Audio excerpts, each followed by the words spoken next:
Hello माँ, मैं राजू बोल रहा हूँ। कैसी हो माँ? मैं ठीक हूँ बेटे। ये बताओ तुम और बहू दोनों कैसे हो? हम दोनों ठीक हैं। माँ, आपकी बहुत याद आती है। अच्छा सुनो माँ, मैं अगले महीने इंडिया आ रहा हूँ तुम्हें लेने। क्या? हाँ माँ, अब हम सब साथ ही रहेंगे। नीतू कह रही थी माँ जी को अमेरिका ले आओ, वहाँ अकेले बहुत परेशान हो रही होंगी। हेलो, सुन रही हो माँ? हाँ हाँ बेटे। बूढ़ी आंखों से खुशी की अश्रुधारा बह निकली। बेटे और बहू का प्यार नस नस में दौड़ने लगा। जीवन के 70 साल गुजार चुकी सावित्री ने जल्दी से अपने पल्लू से आंसू पोंछे और बेटे से बात करने लगी। पूरे 2 साल बाद बेटा घर आ रहा था। बूढ़ी सावित्री ने मोहल्ले भर में दौड़ दौड़ कर ये खबर सबको सुना दी।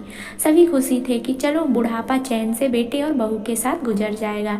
राजू अकेला आया था। उसने कहा कि माँ, हमें जल्दी ही वापस जाना है, इसलिए जो भी रुपया पैसा किसी से लेना है वो लेकर रख लो, और तब तक मैं किसी प्रॉपर्टी डीलर से मकान की बात करता हूँ। मकान?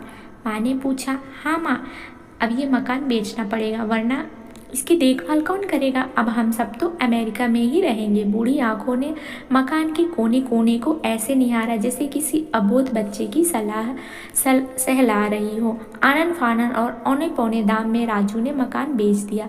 सावित्री देवी ने वो जरूरी सामान समेटा जिससे उनको बहुत ज़्यादा लगाव था। राजू टैक्स भी मंगवा चुका था। एयरपोर्ट पहुंचकर राजू ने कहा, माँ तुम यहाँ बैठो, मैं अंदर जाकर सामान की जांच और बोर्डिंग और वीज़ा काम निपटा कर लेता हूँ। ठीक है बेटे। सावित्री देवी वहीं पास की बेंच पर बैठ गई। काफी समय बीत चुका था। बाहर बैठे सावित्री देवी बार बार उस दरवाजे की तरफ देख रही थी जिससे राजू गया था, लेकिन अभी तक बाहर नहीं आया। शायद बहुत भीड़ होगी, यही सोचकर बूढ़ी आंखें टकटकी लगाए देखती रही। अंधेरा हो चुका था। एयरपोर्ट के बाहर भीड़ कम हो चुकी थी। माँ जी, किससे मिलना है? एक कर्मचारी ने वृद्धा से पूछा।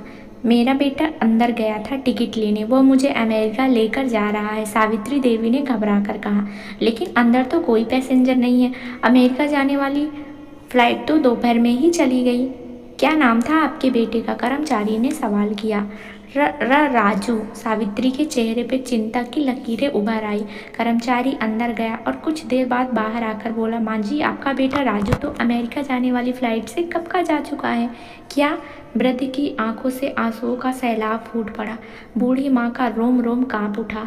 किसी तरह वापस घर पहुंची, जो अब बिक चुका था। रात में घर के बाहर चबूतरे पर ही सो गई। सुबह हुई तो दयालु मकान मालिक ने एक कमरा दे दिया। पति की पेंशन से घर का किराया और खाने का काम चलने लगा। समय गुजरने लगा। एक दिन मकान मालिक ने वृद्धा से पूछा, माँ जी, क्यों नहीं आप अपने किसी रिश्तेदार के यहाँ चली जाएं? अब आपकी उम्र भी बहुत हो गई है, अकेली कहाँ रह पाएंगी। हाँ, चली तो जाऊं, लेकिन कल को मेरा बेटा आया तो यहाँ फिर कौन उसका ख्याल रखेगा? माँ तो माँ होती है।